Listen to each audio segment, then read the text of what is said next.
G'day guys, Daniel here from Caravan Industry Victoria, and I've got Linda Hitch from Hitch Engineering, who's also a certified VAS engineer, but also doing a lot of work with industry, both manufacturers, dealers, service repairers, and also consumers as well. Today we're going to talk about lights and the lighting requirements on your caravans and RVs. Now, it's not an overly complex area because a lot of it will come, built with your product that you buy, but there's probably some key elements that you guys as consumers need to be wary of to make sure that if you do aftermarket modifications or you add items on that they're not blocking and, sort of what you need to do with your lighting. So, that's probably as an intro, Linda, about this sort of topic. I don't know if you want to add any more to that. I'll sort of start bringing up the regs as we go. Yeah, I'll start mentioning that. So VSB1 makes reference to ADR 13, and that is the Australian design rule for all lighting installations. So that includes outline marker lights, rear cluster lights, so it has your stop lights, reverse lights on some vehicles. It'll have reflectors, front white outline markers as well.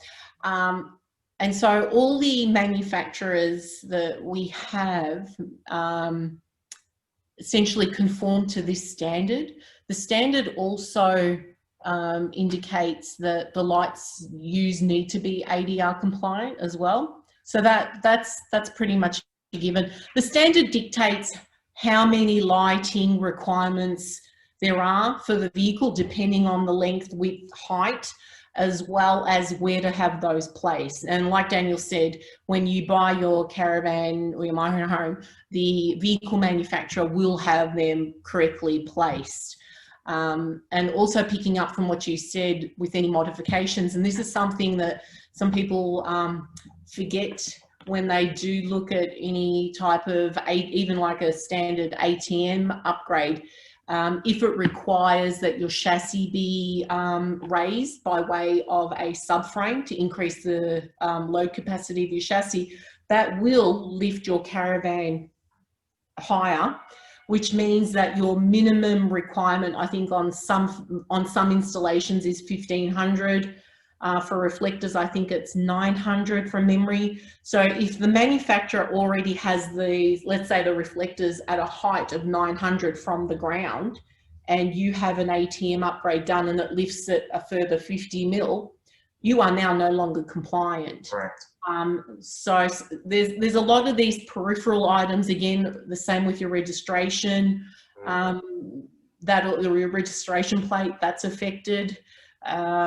And then they also should be checking on visibility, making sure that nothing else is blocked.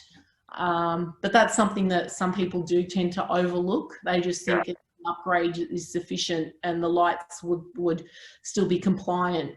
But quite often I find that they're not. Yeah, correct. So you make a great point about the registration plate, and there's no real reg around the light itself. It's based around the plate, but you got to think about bike racks or toolboxes that people might want to put on the back. You could be actually blocking some key aspects of lights and reflectors or the registration plate. We'll sort of scroll down through here, but you can sort of see each of the different types of lighting.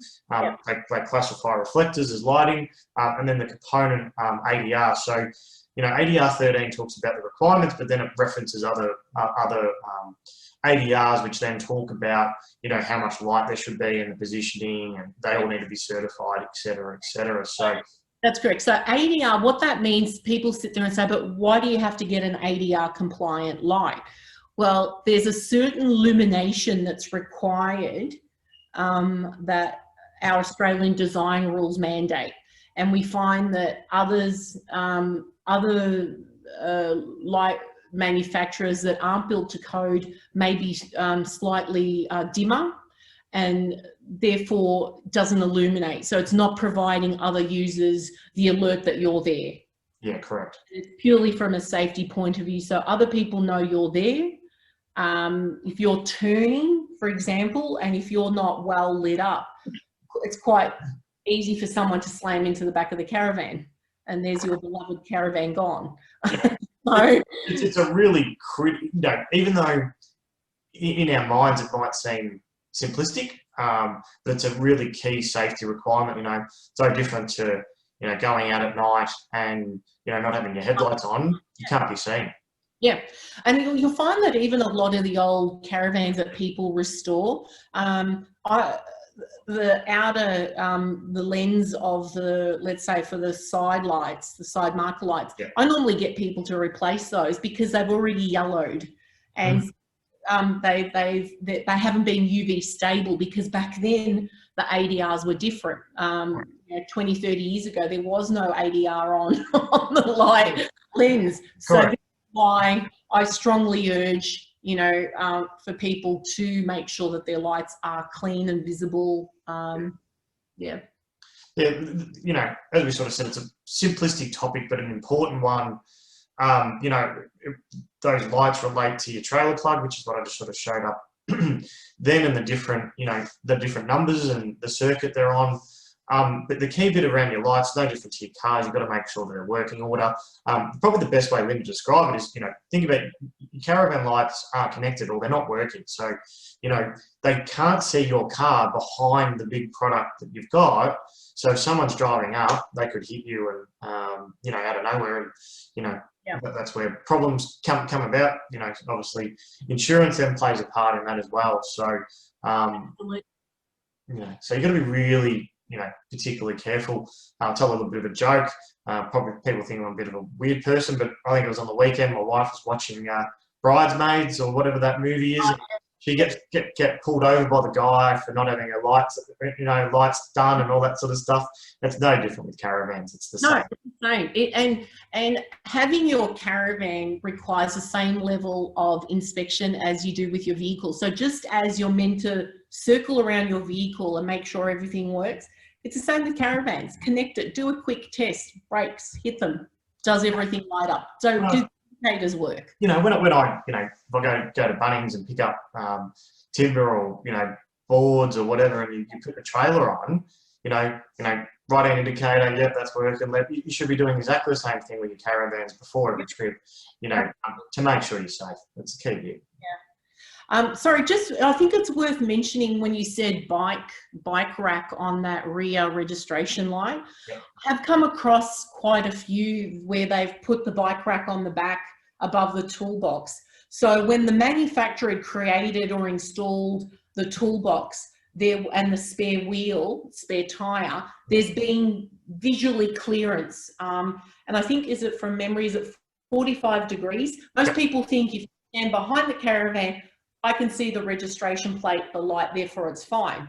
Well, I found that with some of the bike racks, or sometimes people will move the spare wheel. And yes, you can see the plate when you're standing in front, but if you are on at a slight angle, all of a sudden the profile of the tire or the profile of the housing for the bike covers that plate. So that's one that you might come across some issues with the local authorities. Yeah, correct. I was going to say, from the way that they educated us was, you know, as you said, 45 degrees, you stand 20 metres back. That's correct, 20 metres back, yeah. 45 degrees, that was sort of how they educated. I think it's worth just mentioning that so people are aware. It might just save them the problem of going through ADRs. I think what's important too, Linda, we sort of talked about the back, but we should also probably talk about the front. You know, people put toolboxes on, all those stone guards now that people are putting on the front. If you put those things on there, they could be blocking your reflectors as well. So, you know, you need to then move your reflectors and put them somewhere else.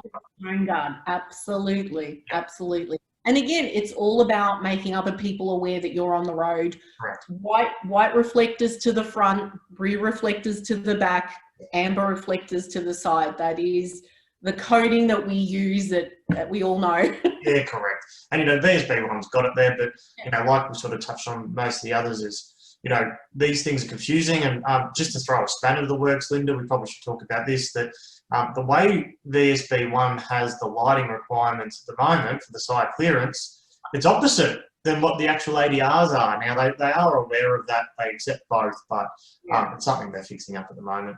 Yes, yes. I know.